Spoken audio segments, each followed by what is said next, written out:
more mentally ill people on the streets. That's the message from some San Francisco nurses. They say budget cuts will eliminate some of the hospital beds the mentally ill depend on. But city officials say that's not so. They say their plan will be better in the long run. Who do you believe? KRON 4's Michelle Kennedy begins our team coverage. Back in June, Mayor Newsom and the head of public health, Dr. Mitchell Katz, recommended 14 beds be cut from San Francisco General Hospital's Psychiatric Emergency Services Unit as of January 1st. The services would then be outsourced to a nonprofit organization called Progress Foundation, which has been around in the city since the 1960s. There are 84 beds available at SF General now. After the cuts, there will be 70. The cut will save the city $1.3 million per year.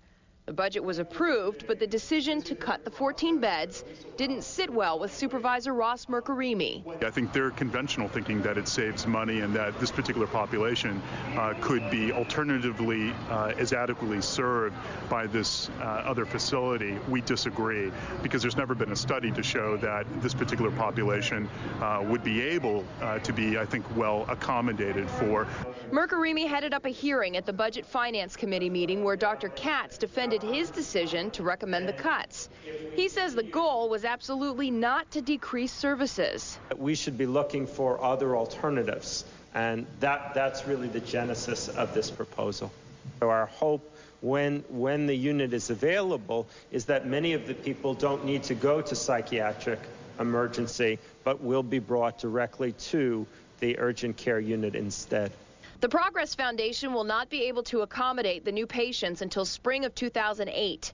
Dr. Katz maintains the 14 beds will not be removed until then. Parents and health professionals alike are opposed to the cuts. KRON 4's Christine Conley has reaction from them. A nurse, a police officer, and a mom. All three of them say the loss of these 14 psychiatric beds is huge. A lot of our patients come in from after assaulting somebody on the street, unfortunately.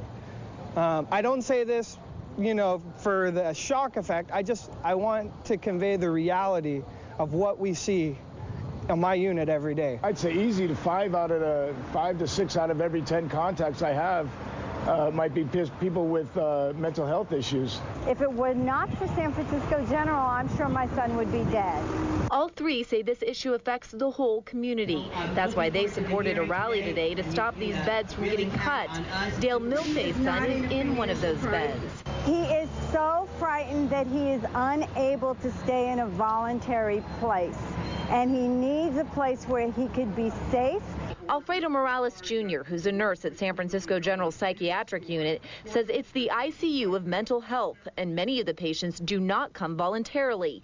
He says the new program the city is pushing is for voluntary patients. Morales says for most of his patients, it's just not suitable. These patients, are the violently psychotic people who live in our community, who really depend on these services. Officer Kevin Martin walks a beat in downtown San Francisco. He says the loss of just one psychiatric bed at SF General is a concern because those patients will likely end up on the street. We're also concerned about the safety of citizens on the street that are, all too often accosted by a lot of these people. Christine Conley, KRON 4 News.